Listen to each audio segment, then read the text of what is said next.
மகன், வேல்ஸ் பல்கலைக்கழகத்தின் வேந்தர். அவர் தொடாத துறைகள் இல்லை, ஐஸ்வரி கணேஷ் தொடாத துறைகள் இல்லை என்னும் அளவுக்கு அவர் ஒரு பன்முக வித்தகர்.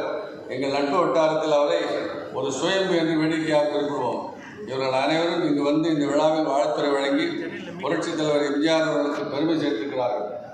இவர்கள் அனைவருக்கும் என்னுடைய மனமார்ந்த நன்றியை தெரிவிப்பது எனது தலையாய கடமையாகும். இந்த விழாவை நடத்துவதற்கான இடத்தை தேர்வு செய்வதில் நான் சற்று குழப்பமான மனநிலையில் இருந்தேன்.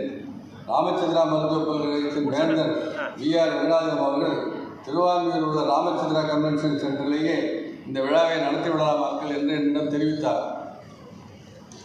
ஆனால் எளிமையாக விழாவை நடத்த வேண்டும் என்று நான் முடிவு செய்திருந்ததால் எம்ஜிஆர் அவர்களின் வாழ்நாளில் பெரும்பாலான காலகட்டங்களில் தொடர்பு கொண்ட இந்த இடத்தில் விழாவை நடத்துவது என்று முடிவு செய்தோம். இங்கு விழாவை நடத்துவதற்கு கல்லூரியின் தாளாளர் திருமதி லதா ராஜேந்திரன் அவர்களும் அவரது புதல்வர் குமார் ராஜேந்திரன் அவர்களும் அன்புடன் அனுமதி அளித்து அனைத்து உதவிகளும் எனக்கு செய்து கொடுத்தார்கள். அவர்களுக்கு என்னுடைய நன்றியை உரித்தாக்குகிறேன். இந்த விழா அரங்கத்தை மிகச் சிறப்பாக அலங்கரித்து எல்லா விதமான வசதிகளையும் ஏற்பாடு செய்து கொடுத்தவர் எப்போதும் இன்பம் கொண்ட நண்பர் அனீஷ் அவருக்கு என் மனமார்ந்த நன்றி. எம்ஜிஆர் அவர்கள் நான் பணிபுரிந்த காலத்தில் நான் நேரில் கண்டு வியந்த அவரது மனிதநேய பண்புக்கு பெருமை சேர்க்கக்கூடிய நிகழ்வுகளை மட்டும்தான் இந்த நூலில் நான் பதிவு செய்துள்ளேன். வேறு எந்த விதமான ஆராய்ச்சியிலும் நான் இறங்கவில்லை. எம்ஜிஆர் என்ற அந்த மனிதர், மாமனிதர், தான் முதலமைச்சராக இருந்த காலத்தில் எப்படியெல்லாம் செயல்பட்டார், மக்களின் மனநிலையில் இருந்து எப்படி சிந்தித்தார், மக்களுக்காக எத்தகைய முடிவுகளை விரைவாக மேற்கொண்டார் என்பதெல்லாம் நான் நேரில் பார்த்த காரணத்தால் அவற்றை வருங்கால சந்தையினர் அறிந்து கொள்ளும் வகையில் அவற்றை ஒரு நூலாக பதிவு செய்துள்ளேன். அவர்கள் அனைவருக்கும் இந்த நூல் சேர வேண்டும் என்பதே என்னுடைய அவாவாகும். கம்பராமாயணத்தில் பாயிரத்தில் கம்பர் சொல்லுவார், ஒரு பூனை வந்து பார்க்கடலுக்கு பக்கத்தில் போய் நின்றுட்டு இந்த பூனை நான் குடிச்சிட போகிறேன் அப்படின்னு நினச்சினார். அது எப்படி முடியாத காரியமோ அந்த மாதிரி இந்த ராமபுரானுடைய கதையை முழுக்க நான் சொல்கிறது நடக்காதுன்னு கம்பர் சொல்லியிருப்பார்.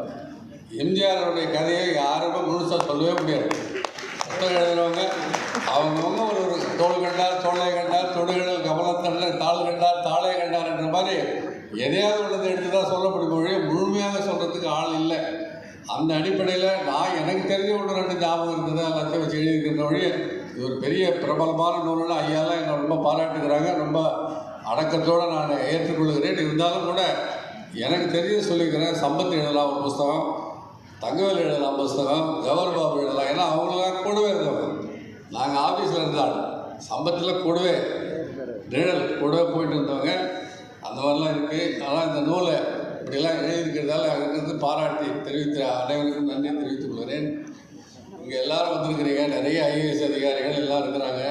எல்லாரும்